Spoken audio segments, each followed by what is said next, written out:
Problem number one.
Here we're looking at Walter's big catch of the year. As you can see from the size of the table how big it is. We're not sure what it is, and we're going to call it a walleye. He's hoping to use it in his new big walleye fish contest. There will be a further announcement on a later date. Type of fish this is. Over and out. Thank you.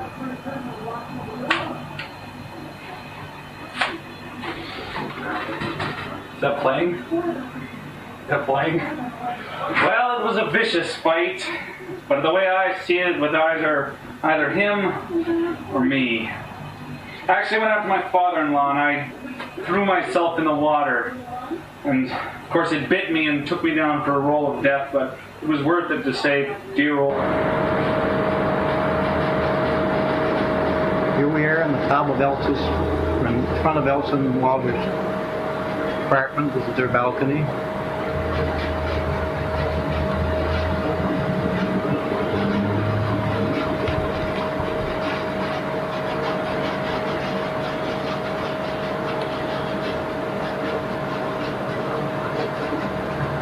Poor starving plant.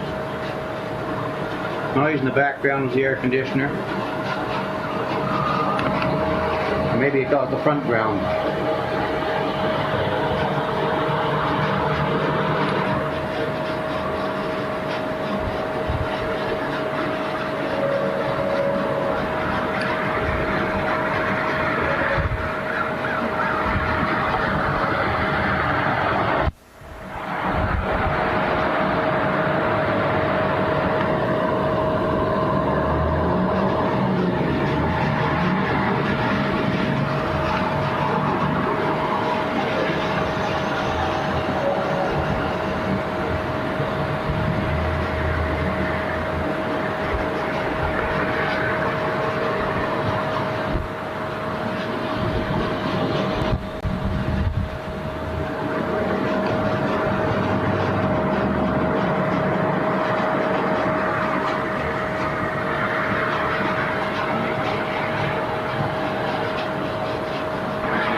is the intersection of Fanshawe Park in Adelaide.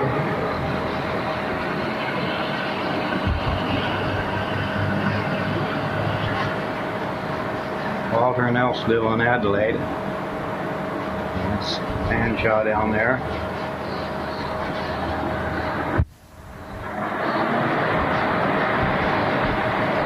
You see the truck going across, that's on Fanshawe.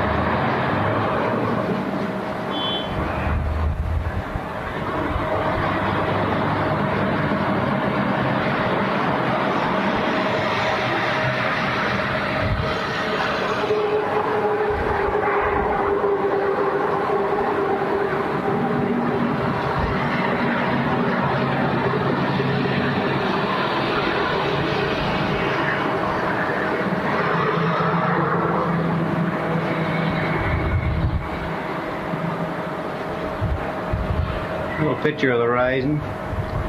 This is called the City of Forest.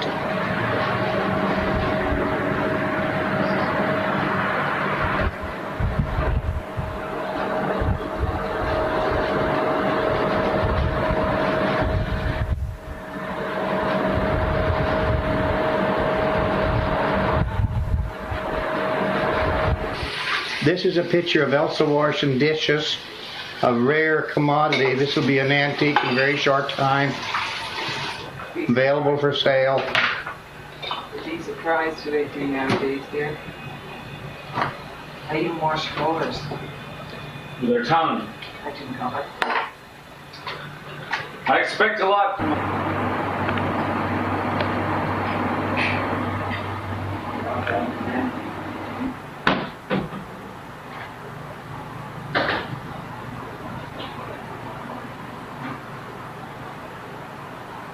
First takes a picture of the apartment thinks that.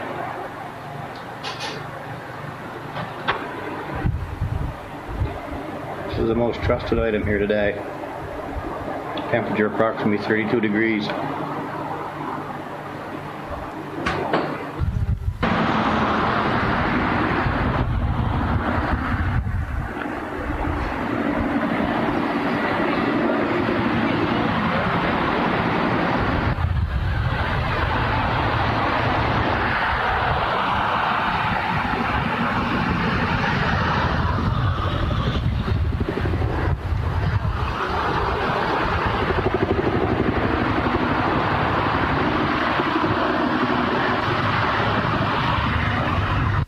Position.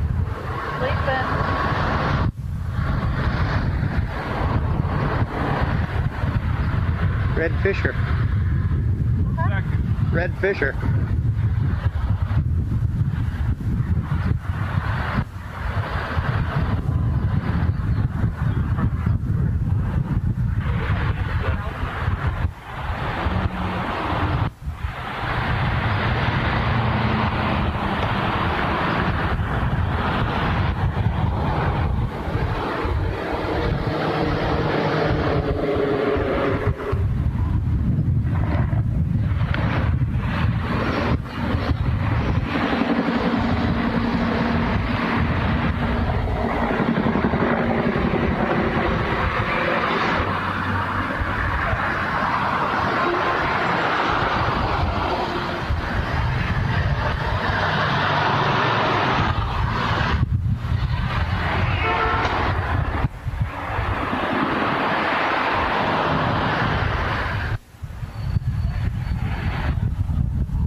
Yeah, but it's going to be right behind them that the Queen's going to be.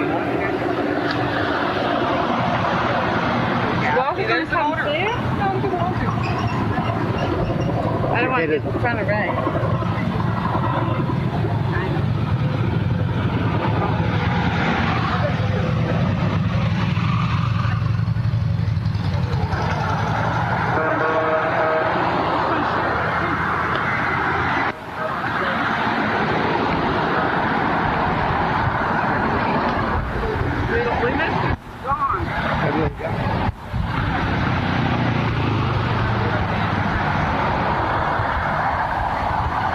far as you have to.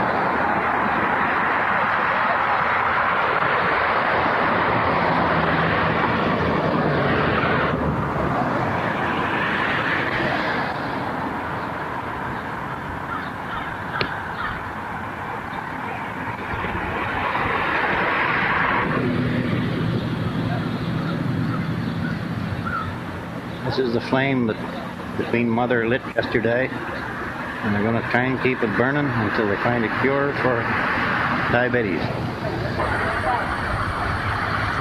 Dedicated to dedicated to diabetics throughout the world on the occasion of the visit of Her Majesty Queen Elizabeth, the Queen Mother, July 7th, 1989.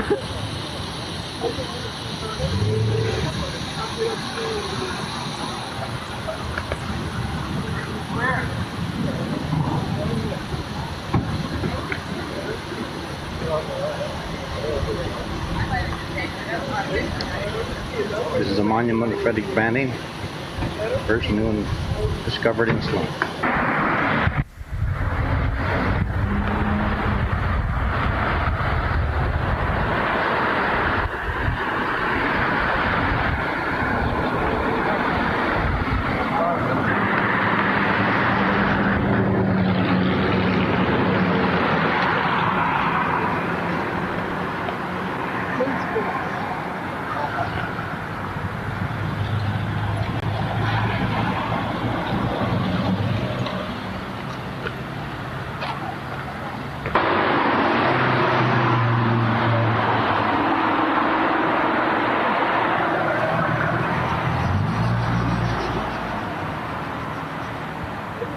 Yep.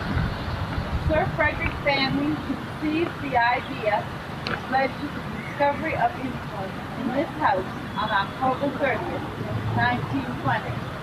This plaque was erected in 1970 at a London public library board. This is 442 Adelaide Street, London, Ontario.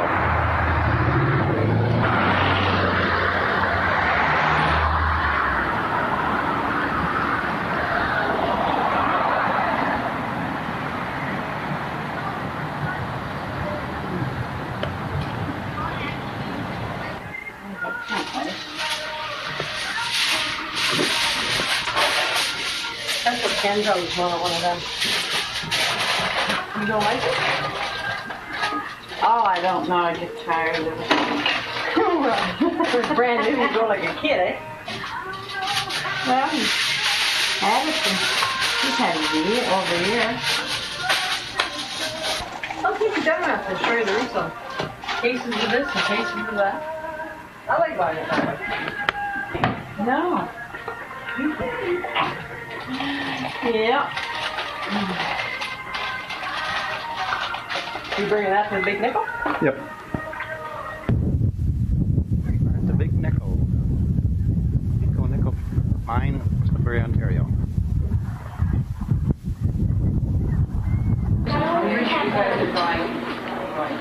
We're going to the second group. I don't know. Yeah. Never knew the bottom about the top belly of You see? That's why I thought it. She's going to be the first one. Good. Meanwhile, you can just enjoy the scenery. Scenery? Yeah. Fortunately, it does get better. Now, we're not going very deep, only to a depth of 66 feet. So is that about the same depth as if you look out the top there where the road is? You know, if you look from out Last there. month? If you look out Probably, yes. 'Cause- Yeah. Okay. Yeah. Huh? That's mine. Now, Audrey's waiting for you right ahead. With the group. Yeah, a real mine. Here we go. Enjoy the tour. If you have any questions during the tour, just feel free to ask, okay? And right now we are about 66 feet underground, around 20 meters. And compared to the other mines in the area, that isn't terribly deep. because most of them go down between about 3,000 and 5,000 feet.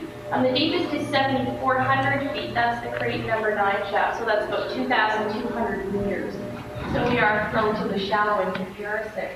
This is also a non-producing mine. Down here there's no ore. There never was any. We never thought there was any. This is strictly granite, so we are just a tourist attraction and we're owned by Science North. Now if you look up, you might be kind of wondering how the rock is really supported. The main means of support are these rock holes. So what they do is they drill about a 6 to 8 inch slide at the bottom of this rod, and as they twist it, that causes the anchor at the top to expand. So that compacts the rock together. Alone, one of these supports between about 8 to 10 tons. And you can see the ends of them above, the bolts sticking out of the rock with the nut around them, they hold everything up. Any screening that you see just protects you from bits of loose rock. Now, in an older mine, they would have used timbers like these to support everything, although they're pretty rarely used now because they rot, they're very expensive to replace, and also they are an awful fire hazard. Any questions about anything? Okay, just follow me and watch over the timber. Okay, this is the fuse magazine where the blasting caps are locked. Now, the first type we see is an electric cap, so that's set off by electricity. These other 4 are non-electric, they're set off by sparks. So to attach the non-electric caps to 6,000 meters, so that's almost instantaneous. Although the caps are different lengths, they go off first. The shorter ones go off first, and later at the blasting site we'll see why that's important. Dirt fertilizer mixed with fuel oil. So it's very easy to make and it's very inexpensive, although it is water soluble. So in a wet mine, they would use Tovac gels or slurries like these. So they just put these one after another inside a blast hole.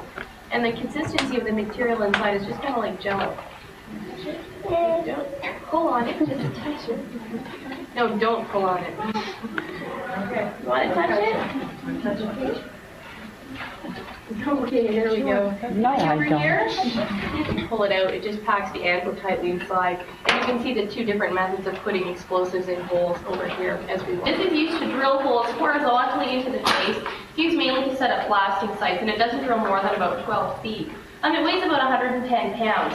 So the pneumatic leg that extends from beneath it helps support the machinery because it is quite heavy. It's all run pneumatically or on compressed air, and that's the larger line that you see here. Now there's also a smaller line, that's for water. So the water goes up through the machinery, heading into controlled dust. Now over here we're in 12 feet, but this drills only vertically. So this is used mainly to drill holes, to install rock holes like the ones I showed you in the beginning. Here you also have a pneumatic leg underneath, a compressed air line, and a water line. Any questions about any kind of pieces of huge rubber tired equipment? And one tire alone is about so big, so the machinery is just huge.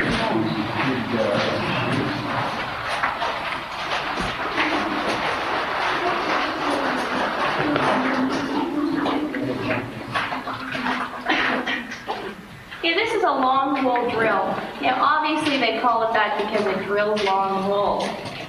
This can drill up to about 100 feet or around 30 meters accurately. Also, it drills in all 360 degrees instead of just horizontally or vertically. So you can use it to drill in fan shapes upwards for different blasting patterns, or to drill from one level to the next to install wiring, whatever you need. Now,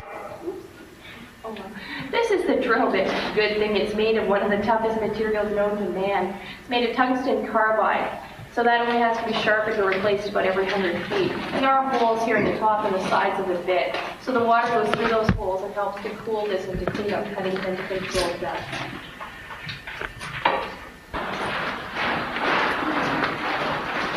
Areas of a producing mine, it is actually that dark. These lights are just here for safety. Workers usually have a lamp like this one attached to their hard hat.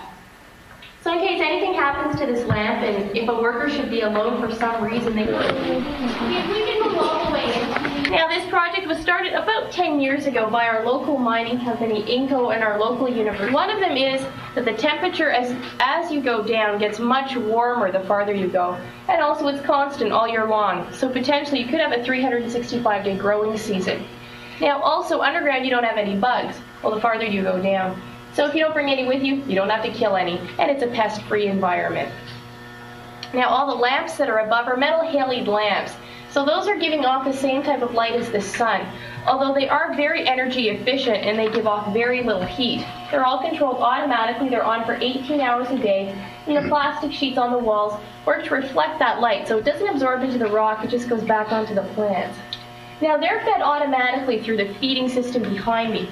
These drums are filled with a water mineral mixture that goes up through the thicker black tubes here and into all the little spaghetti tubes.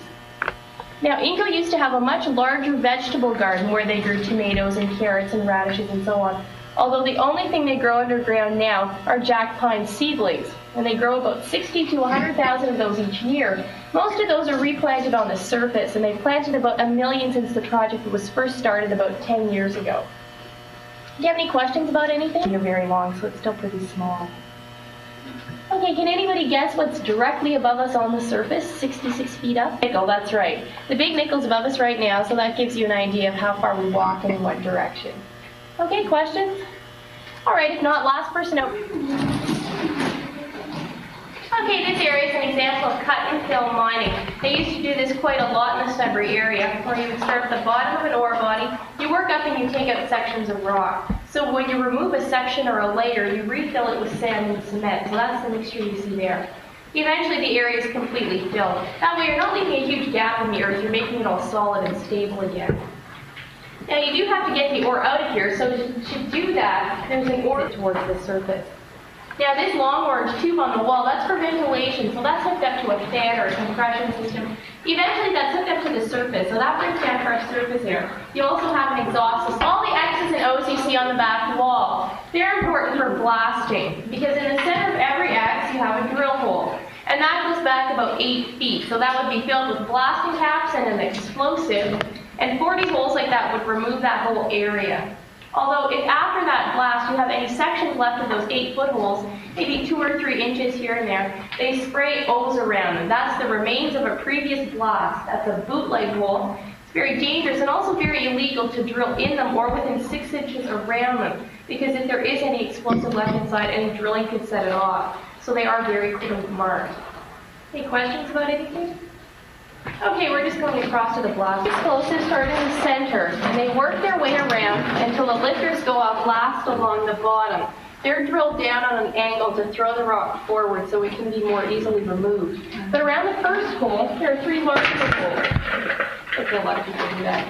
Okay, now in those 3 holes, you don't have any explosives. That's called a cut. Now its job is to break the rock, because the first one goes off, the rock will break, and as each other round goes off, that rock has somewhere to move, so it doesn't just crack. Now nobody's in the area when blasting goes on. They're either on the surface already or in the refuge station, which we go into next. Okay, right now we're going to see this in slow motion. You don't have to move back or anything, don't worry. Okay, now they start in the middle, they work their way around, and the lifters on the bottom go off last. Much quicker than that, though. It's really about that fast, okay? One more time in case you blink. It's really that quick.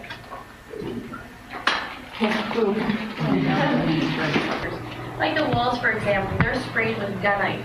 So that's about as strong as concrete. It helps hold everything up, and it protects you from bits of loose rock. So in this one area, you don't have to wear a hard hat. Here you go. Finally. And it's sprayed with metallic paint, so that makes it a lot brighter down here too. Now this pipe you can turn on in case of emergency, and there's also a source of fresh water. And one last thing, they keep a big box of clay beside the door. So in case of emergency, you can just shut the door, take that clay, seal off the door's opening, and no smoke or gas or anything else can leak in here. Now, does anybody know, or can anyone guess how they get workers in here in case of an emergency? Something like a fire or a cave-in. They run like hell. But how do they know to run like hell? The canary dies. No canaries. Let's guess. Color coding system. A Color coding system. color coding system? No, they need a warning while they're out there working. Alarm? An alarm! Good guess, but everybody's wearing ear protection, so they couldn't hear it. Turn the lights off now. No lights though. You only have this, so no sight, no sound. 3 senses left to guess from. Starts with an S. Smell, there we go. They put ethyl mercaptan in through all the compressed air lines. It has the worst smell in the world. It smells like rotten eggs and onions. So you can't miss it, and you know to come in here right away. It's also called stench gas. Pretty appropriate. That's what's in propane, natural gas, isn't it? Yeah, it's in natural gas. Now, also, to make sure everybody's in here, they use this system. This is the tagging board. Everybody has a tag with their name on it. So while you're in here in the refuge station, you just put your tag in the white section.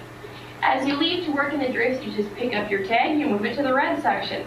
You don't come back, you can't move your tag back over here, so they'll know something's wrong. And every section is labeled, so they know where to go look for you. Now, also on our refuge station, this little box right here is the only underground mailbox in any mine in Canada, okay? So if you want to mail anything, this is your big chance. If you don't have anything with you right now, just give it to myself or another guide. We'll drop it in there for you, and we mark everything saying that it was mailed underground. Okay. Questions about anything? Well, yeah, We sell them in the gift shop. we can't mail it down here. Then you can give it to me and I'll Oh, mail I it. see, okay. One other question, then everybody comes in here if there's a... Like a fire or a cannon or How do you something. get out of here? Out there. Well, they'd stay in here. For how long? Well, with fresh air and water, you can survive for about 30 days, although it's rare you'd ever have to be down for that long. Or it was when the fire and all that clears away, and then they can get out and stuff. Exactly. It depends on the level. You might have about 50. Just depends on the size of the mine and the time of day. Although the refuge station on any level has to be large enough to house the maximum number of men that would be working on a level. Levels. Every level has a signal we call the cage. So we pull this. Somebody on surface hears that and they bring the cage down. In a producing mine, you have a man called the hoistman. He listens for all the different signals. He's on the surface, and he sends the cage down to the level that just called it. Now, also in a producing mine, you are traveling much faster. You can't go down about 5,000 feet, let's say, to work if you're only traveling 1 or 2 miles per hour. It would take you forever.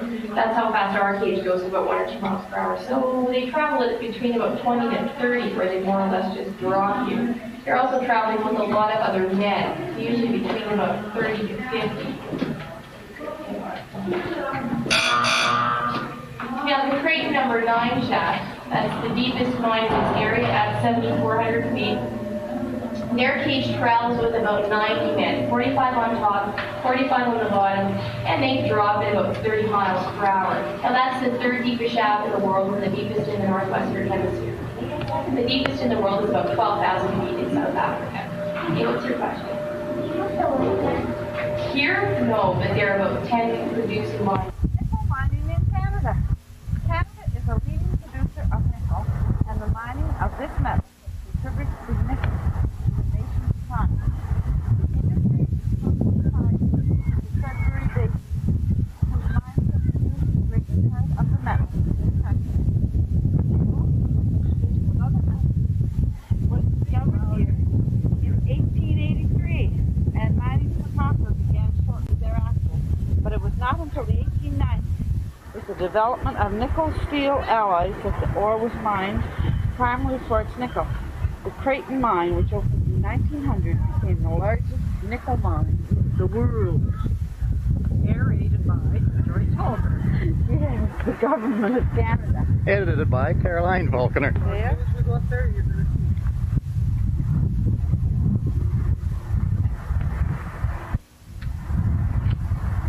Come on, Caroline. Let's go up. He can take a picture.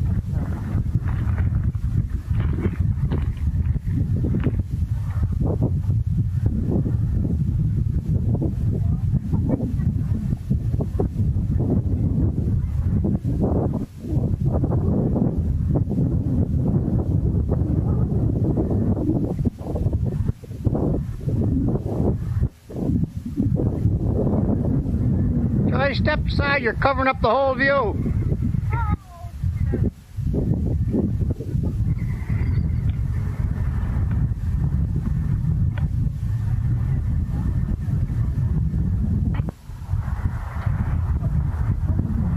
Are you explain that again? Explain what? With that tornado? Oh, you want to hear that again? Okay, they built a super stack in 1969. And 2 men that were on top of it, I don't know what they were doing, but the tornado came through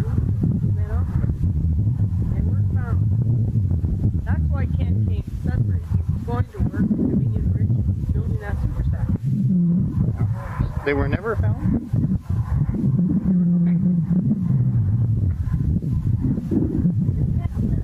Right.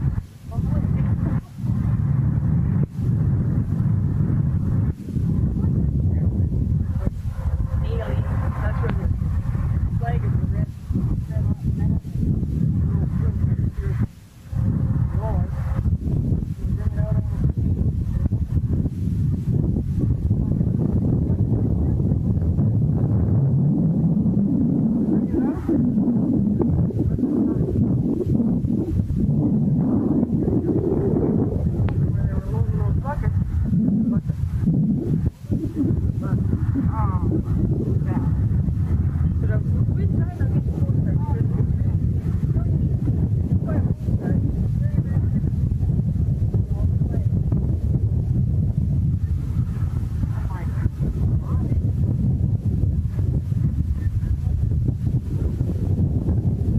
So they process what they produce.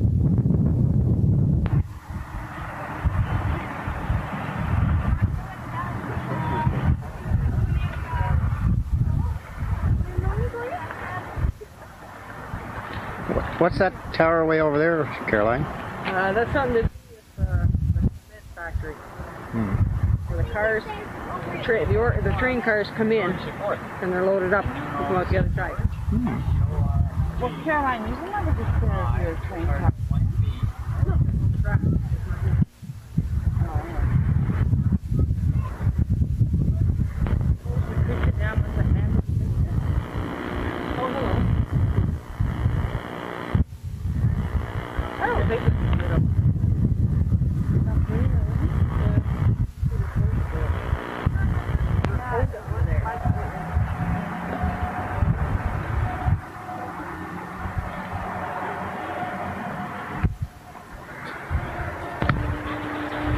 This is the Sudbury Science Center.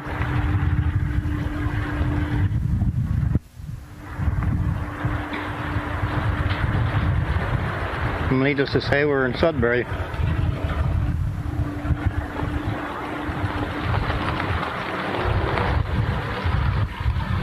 Noise in the background's a water hose, and I'm getting sprayed quite frequently.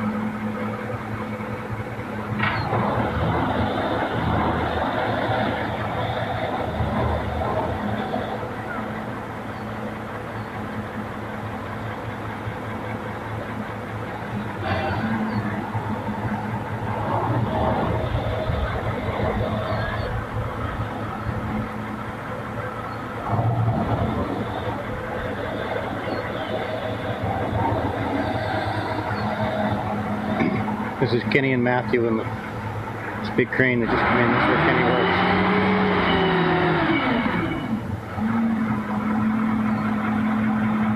Trying to scare the living lights out of Joyce.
Okay.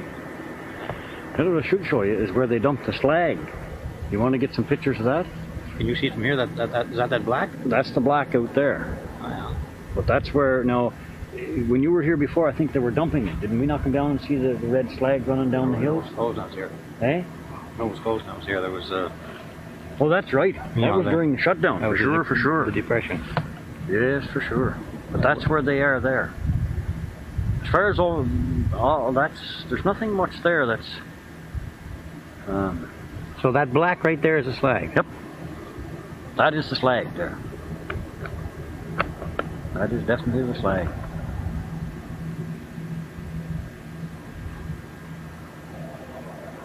This is actually pretty here. See, at one time this wasn't so green here. Oh, there was no green when I was here before. There hardly any. I'm here just about the exact same time as when I was here before, too. Almost.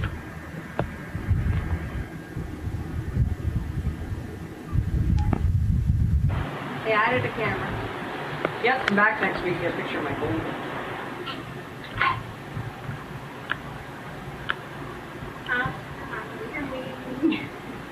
Oh, maybe.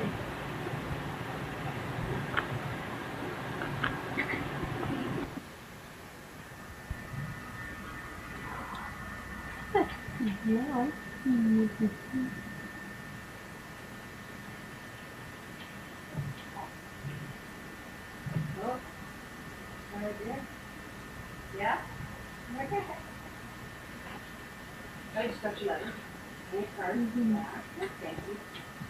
It's all schedule.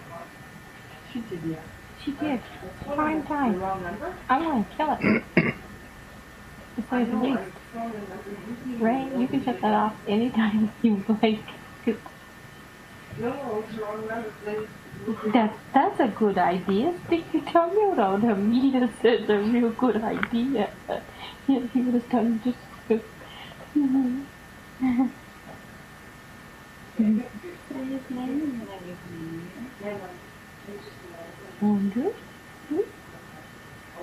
Yeah, okay.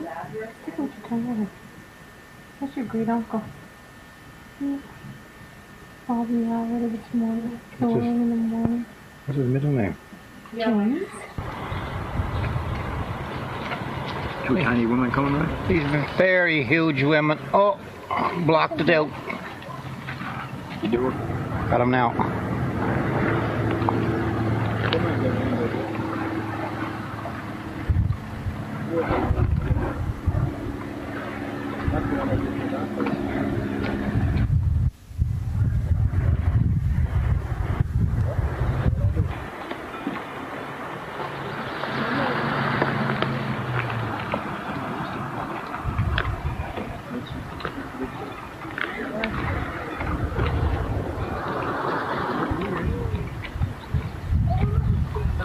Guys?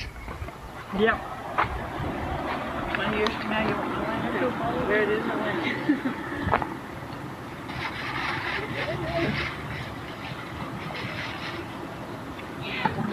And there's Jimmy stuffing his face.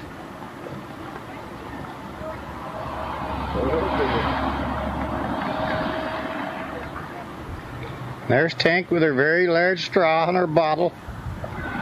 And her bob.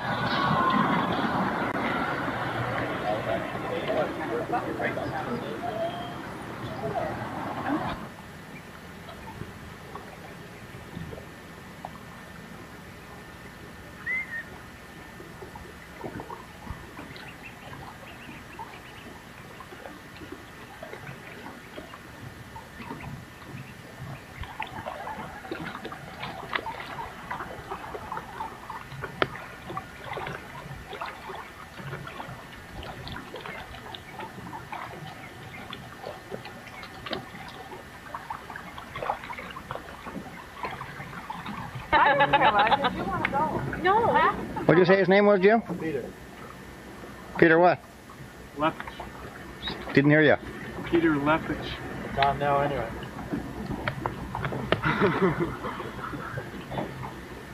Ray, we are so good. You, Liza? Yeah, it's gonna take. How come you're doing this? It's gonna take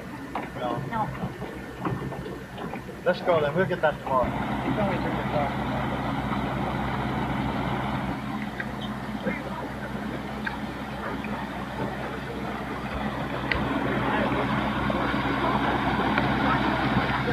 This is the ferry that takes you over to Mackenzie Island.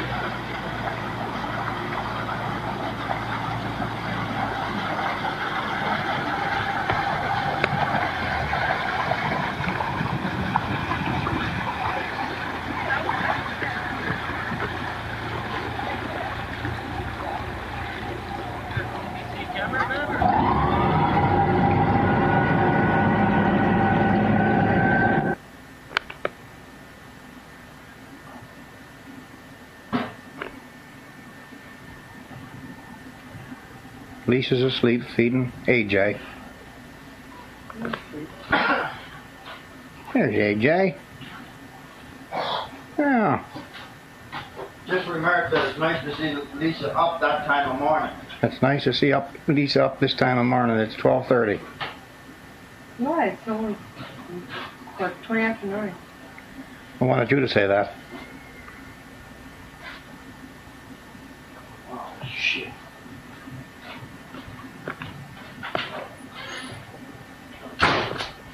No, that's a jack. Take a look at him, bro.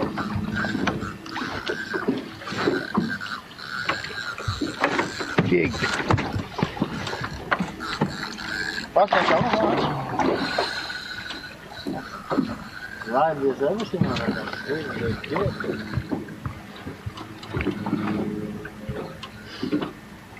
That's something in order to get around the motor, right?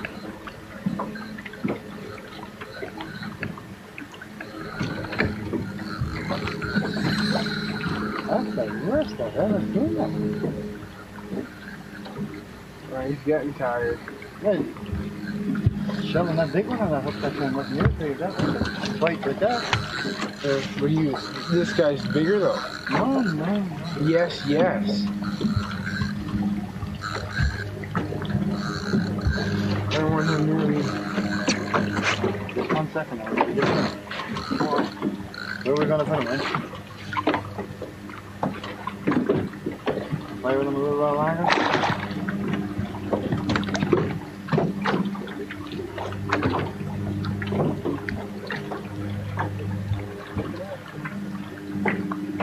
Well, Ray's getting a picture now. You know what?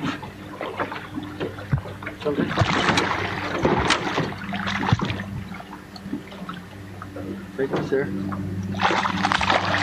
That was a good one, huh? I don't really. Pick your rod up, brother. I'm putting him right in the boat. Okay. Move this stuff there. I'm going to put it right here.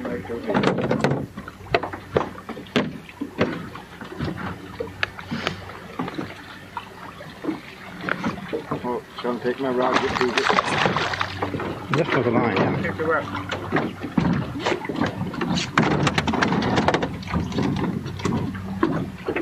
Bad one, guys. That's all. We'll fish there some more, right, guys?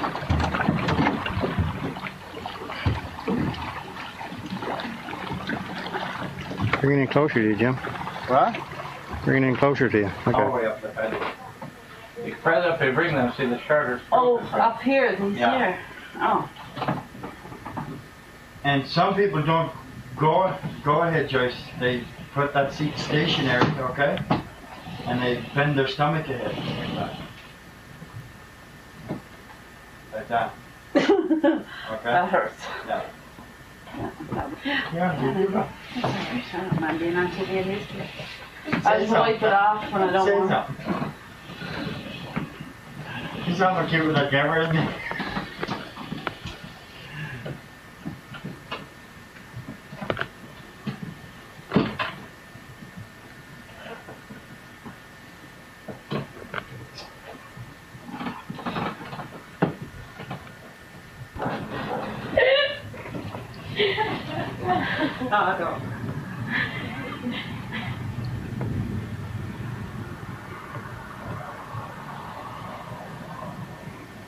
I'm trying to get Lydia. She's hiding. She doesn't realize she's being focused now.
Camera when he's walking the dress off. You did, I did so. She didn't.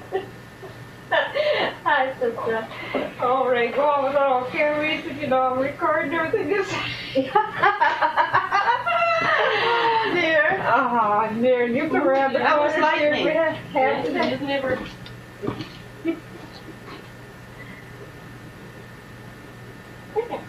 Poor man, you had an awful big teeth. They're good teeth, that's Well, why. they're going to eat her or they're not. Well, we have to. The soup was boiling because I come up and she was just hopping. They want soup. They want soup? Yeah. I started to make them a cup of tea and he's gone that old camera and I left it. Now I should make them that.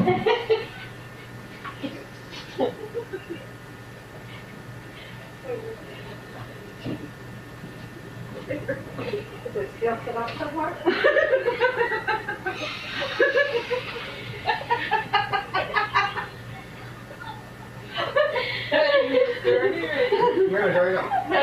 Yeah, I know you got it. What? See, right now you're on camera. You were out. You're in the kitchen. That's why I was keeping you there. It's starting to hunger. Yes. The soup is starting to hunger. And what else do you want?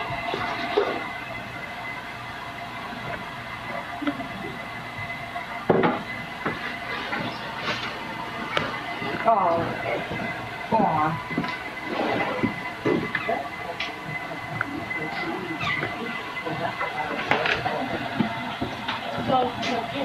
Oh, yeah.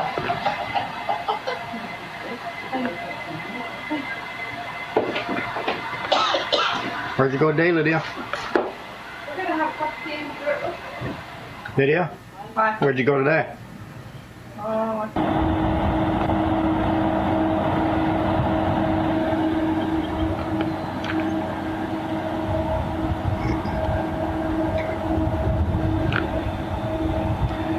Remember the shafts where they pump the air down into the mines? We're at Dickinson Mine. That's where Jimmy works. We're at the end of Detta Street, and Jimmy lives on Detta Street, D-E-T-T-A. This is the head frame. That's where the elevator and equipment like that are operated from. That's the shaft. The shaft is right below there where they drop them down into the mine.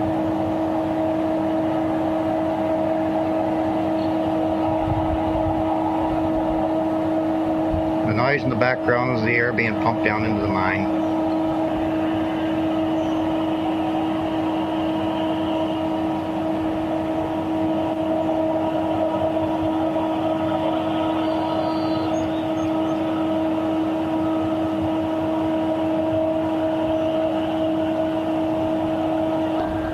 This is the water reservoir. Dickinson Mine built these. A large number of the homes in Bomber Town have been built by the mine company.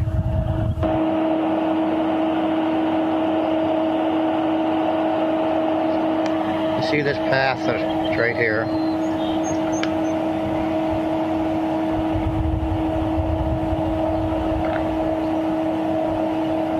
Around. Now I'm facing straight down Data Street. This is a gate around the mine, and it goes right down Data Street where Jimmy lives.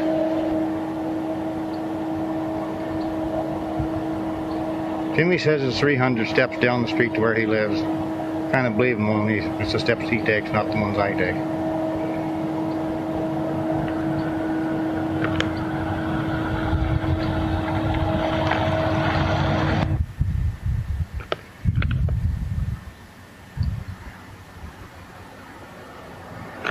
That's the head frame of Campbell Mines. That's a very short distance away from the Dickinson mine.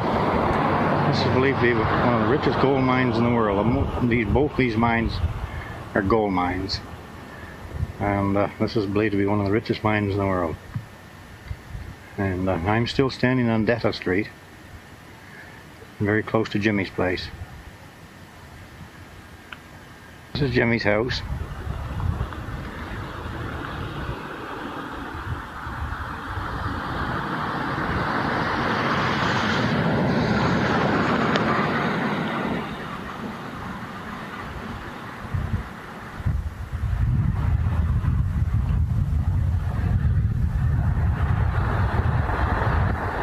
Here are the few of the houses right next to Jimmy's.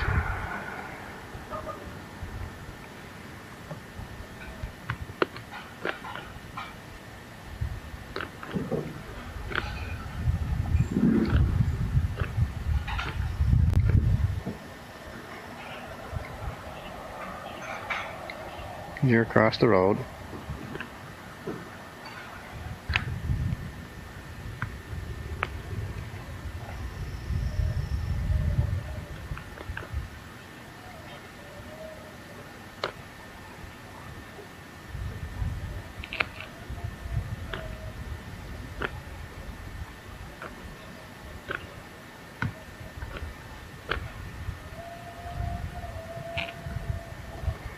And this is the mine head frame from Jimmy's door. As you can see, he doesn't have very far to walk to work. You can walk completely across this town in 2 or 3 minutes.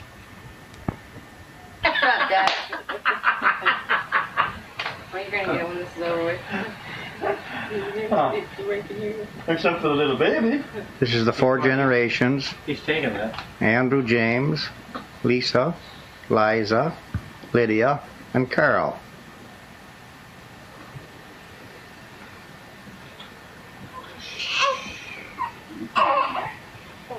Just for a minute, and then you can take one and walking away. Whatever. I'm not. Okay, Smithshaw, don't cry, okay? Please don't.